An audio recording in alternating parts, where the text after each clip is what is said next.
Hello बच्चों, good morning. Class 3 Hindi में है आपके चैप्टर नंबर 5 जो हमने पहले पढ़ा था। कौन सा है? जागो और जगाओ। इसमें कवि कहते हैं कि भाई जागो और जगाओ, यानी कि खुद भी जागो और दूसरों को भी जगाओ। जब सुबह होती है, सूरज जब निकल आता है तो उस समय क्या करते हैं? आलस्य का त्याग करते हैं। आलस्य को छोड़ो और होश में आओ और जागो और जगाओ।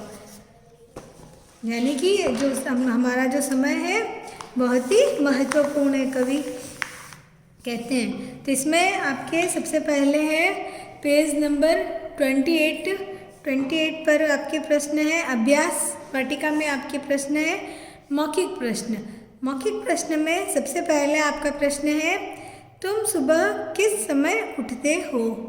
इसमें पूछा है तुम सुबह किस समय उठते हो। तो यह प्रश्न आपको खुद को करना है। आप कितने बजे उठते हो?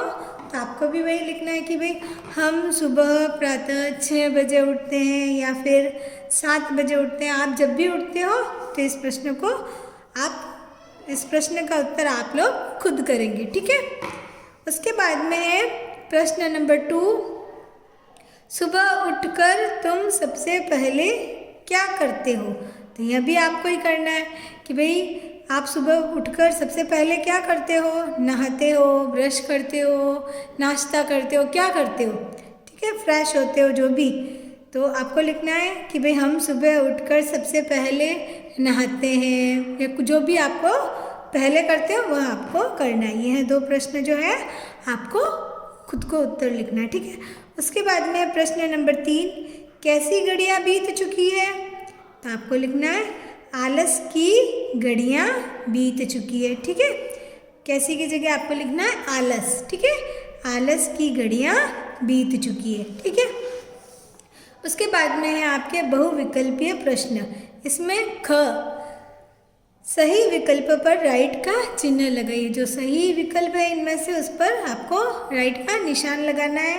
इसमें पहला है सारी, फिर यहाँ पे रिक्त स्थान दे रखा है जाग उठी। तो 3 विकल्प है मछलियाँ, चिड़ियाँ या मोरनियाँ। तो आपको कविता के अनुसार उत्तर देना है। इसमें चिड़िया है, ठीक है। सारी चिड़िया जाग उठी, ख, ठीक है। ख पर आपको राइट का निशान लगाना। उसके बाद में है नंबर 2, यहाँ पे रिक्त स्थान है के जगने पर कलियाँ खिल जाती है। किसके जगने पर? 3 विकल्प है फूल, सूरज, पक्षी, ठीक है। तो किसके जगने पर कलियाँ खिल जाती है? तो आप जैसे कि सूरज जब जगता है, निकलता है, तब क्या होता है? कलियाँ, फूल सब कुछ खिल जाते हैं।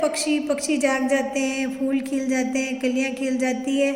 तो सूरज के जगने पर कलियाँ खिल जाती है। सूरज के जगने पर तो सभी जग जाते हैं, तो आपको उत्तर देना है सूरज, ठीक है। पक्षी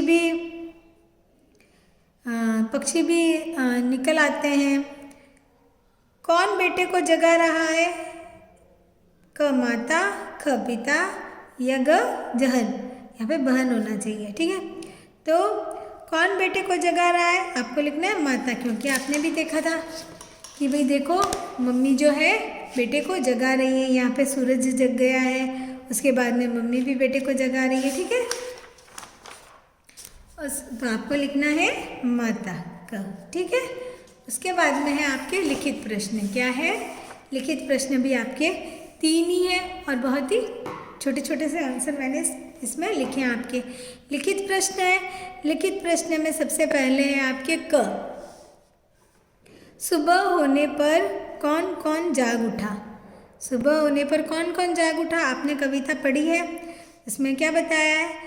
मैंने यहाँ पे उत्तर लिखा है सुबह होने पर चिड़िया, फूल, कलियाँ और कौना कौना जाग उठा, ठीक है।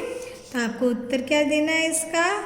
जो कि मैंने लिखा है वही आप लिख सकते हैं। सुबह होने पर चिड़िया, फूल, कलियाँ और कौना कौना जाग उठा, ठीक है। ये आपको उत्तर देना है, सुबह होने पर कौन कौन जाग उठा। उसके बाद में प्रश्न नंबर 2, आलस की घड़ियाँ कब खत्म हुई? इसमें पूछा है आलस की घड़ियाँ कब ख़त्म हुई? तो कवि ने क्या बताया कि भाई अब सुबह हो गई है, जागो और जगाओ में बताया कि भाई सुबह हो गई है और आलस की घड़ियाँ खत्म हो चुकी है।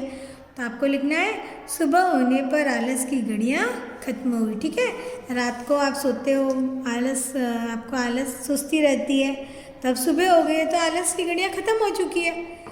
तो सुबह होने पर आलस की घड़ियाँ खत्म हुई। ठीक है, यह है आपके उत्तर। ओके, ये नंबर 2 का है।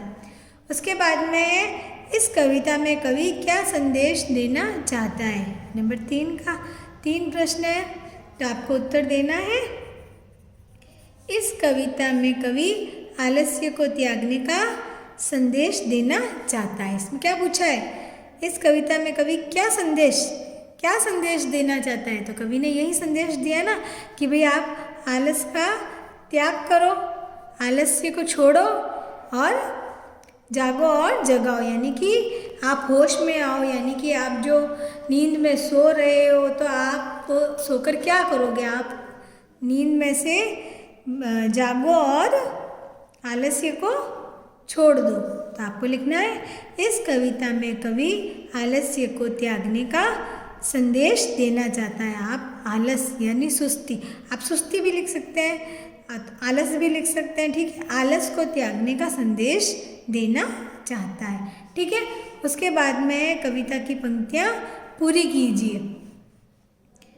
यह कविता की पंक्तियाँ आप भी पूरी कर सकते हैं पीछे से देखकर। जाग रहा है कोना कोना, पंक्तियाँ दी गई है,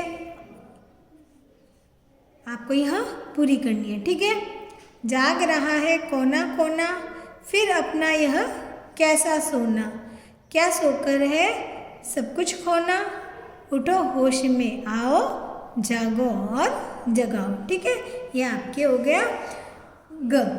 ठीक है, अब है आपके भाषा व्याकरण वाला प्रश्न है।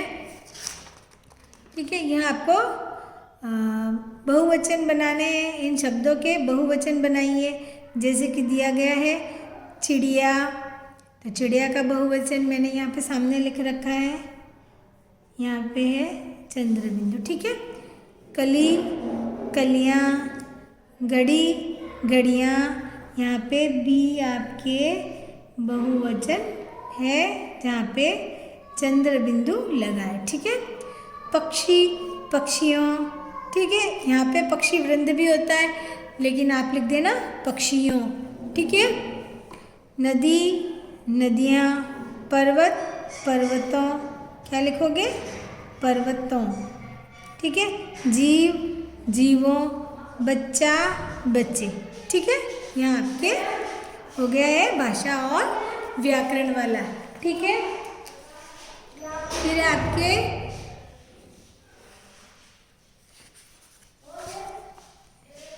निम्नलिखित शब्दों में ये जो ई है, बड़ी ई है, और ये बड़ी ई की मात्रा लगाकर लिखना है।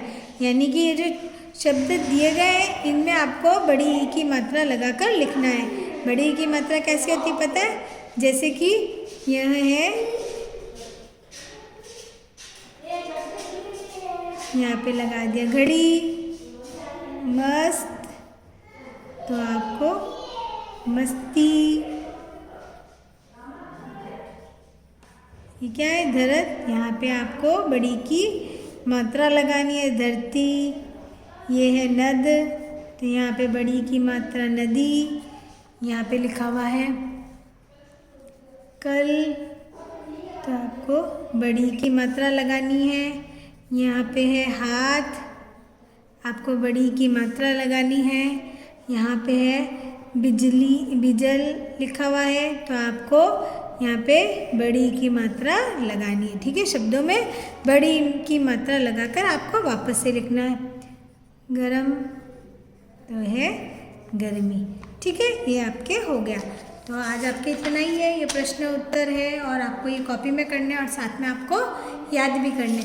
ठीक है, थैंक यू।